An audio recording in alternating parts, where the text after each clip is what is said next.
নিজেকে কখনো এতটা সস্তা করবেন না, কারণ মানুষ সহজে পাওয়া জিনিস খুব সহজেই ভুলে যায় এবং সেটার মূল্য দেয় না। তাই নিজেকে অতটা সস্তা করবেন না।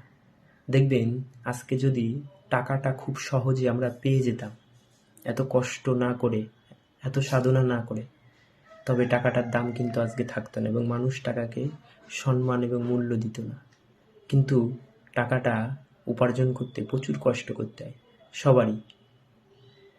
তার জন্য আজকে টাকাটার মূল্য অসাধারণ এবং সবাই সম্মান দেয়।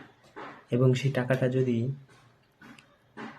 ছেঁড়া কাটা বা নোংরার মধ্যেও পড়ে থাকে, তবে সেই টাকাটার দাম আছে। তো নিজেকে এতটা সস্তা মনে করবেন না, আপনারও দাম আছে। সস্তা মনে করলে মানুষ আপনাকে মূল্য দেবে না।